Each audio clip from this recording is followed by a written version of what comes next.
ब्रह्मांडी शक्तियाँ में आपका स्वागत है। दोस्तों, आम तौर पर आप सभी भूत प्रेत पिशाच के बारे में अपने बड़े बुजुर्ग लोगों से सुनते रहते होंगे, लेकिन क्या आपने कभी ब्रह्मा राक्षस के बारे में सुना है? अगर आप नहीं जानते कि ब्रह्मा राक्षस किसे कहते हैं, ये कौन होते हैं और ये कितने शक्तिशाली होते हैं, तो आज के इस पोस्ट में हम आपको ब्रह्मा राक्षस से जुड़े रोचक जानकारी देने वाले हैं। इस पोस्ट को पूरा पढ़ें और अगर पसंद आए तो इसे अपने दोस्तों के साथ सोशल मीडिया पर जरूर शेयर करें। ब्रह्मा राक्षस क्या है? ब्रह्मा राक्षस वे दैत्य होते हैं जिनके पास ब्रह्मा का ज्ञान होता है, लेकिन वो अपनी इन शक्तियों का प्रयोग बुरे कामों के लिए करते हैं। ये बहुत ज्यादा शक्तिशाली भी होते हैं। पुराणों में लिखा गया है कि ब्रह्मराक्षस आधे देव और आधे दैत्य होते हैं।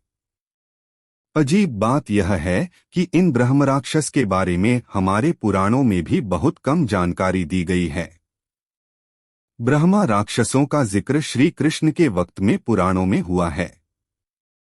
ब्रह्मा राक्षस कौन होते हैं? ब्रह्मा राक्षस की मूर्ति।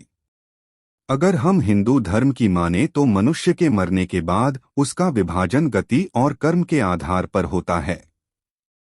भूत प्रेत पिशाच कुष्मांडा ब्रह्मराक्षस बेताल और क्षेत्रपाल इन सभी भागों में विभाजित होते हैं। फिर इन सभी के उपभाग भी होते हैं। अगर हम आयुर्वेद की माने तो प्रेत 18 प्रकार के होते हैं। इसमें से भूत पहला क्रम में है। जब कोई व्यक्ति मरता है तो सबसे पहले वह भूत बनता है। इसी क्रम में आगे बढ़ने पर ब्रह्मराक्षस आते हैं।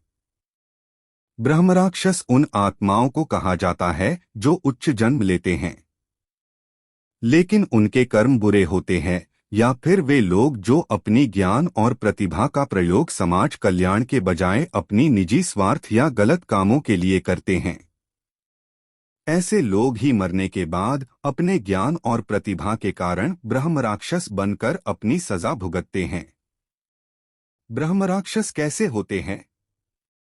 जो व्यक्ति बुद्धिमान और उच्च कुल में होने के बावजूद बुरे कर्म करता है, वो व्यक्ति मरने के बाद ब्रह्मराक्षस बन जाता है, जो कि बहुत ही शक्तिशाली होता है। ब्रह्मराक्षस खामोश रहकर अनुशासन से जीवन यापन करते हैं। ये घंटों घंटों एक ही अवस्था में बैठे या खड़े रहते हैं। ये बहुत सारा खाना खाते हैं। ब्रह्मराक्षस अपने सीखने के स्तर को बनाए रखते हैं, लेकिन इनकी बुरी बात यह है कि ये मनुष्यों को खाते हैं। वे अपने पिछले जन्म की यादों के साथ साथ वेद और पुराणों का ज्ञान अपनी यादों में सहेज कर रखते हैं। अगर देखा जाए तो इनका आधा हिस्सा ब्रह्मा यानी देव होता है और आधा हिस्सा दैत्य यानी दानव का होता है। ब्रह्मराक्षस को कैसे मारा जा सकता है? अगर हम हिंदू धर्म ग्रंथों की माने तो ये ब्रह्मराक्षस बहुत ही शक्तिशाली आत्मा होने के साथ साथ ये कई तरह की दूसरी शक्तियों के मालिक भी होते हैं। ब्रह्मराक्षस को सिर्फ कुछ चुनिंदा लोग या किसी शक्तिशाली राशि में जन्म लिया व्यक्ति ही मार सकता है और उन्हें मुक्ति दे सकता है। ब्रह्मराक्षस को मुक्ति कैसे दी जा सकती है? गीता में ब्रह्मराक्षस की मुक्ति का मार्ग बड़ा ही सरल बताया गया है। गीता में एक जगह बताया गया है कि एक ऋषि मुनि एक वृक्ष के नीचे गीता के श्लोकों का उच्चारण कर रहे थे। उस वृक्ष पे बैठे ब्रह्मराक्षस ने उन श्लोकों को आधा ही गलती से सुन लिया और फिर उसे मुक्ति मिल गई। ब्रह्मराक्षस के मंदिर कहाँ-कहाँ पाए जाते हैं? ब्रह्मराक्षस के मंदिर ज्यादातर भारत के मध्य और दक्षिण भारत के इलाकों में पाया जाता है। महाराष्ट्र और केरल में सबसे ज्यादा ब्रह्मराक्षस के मंदिर या उनकी मूर्ति देखने को मिलती है।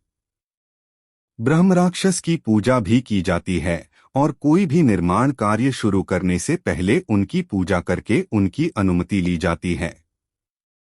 भारत में ब्रह्मराक्षस का सबसे प्रसिद्ध मंदिर केरल के कोट्टायम में उपस्थित है। अगर आप कभी कोट्टायम जाएं, तो ब्रह्मराक्षस के मंदिर जरूर जाएं।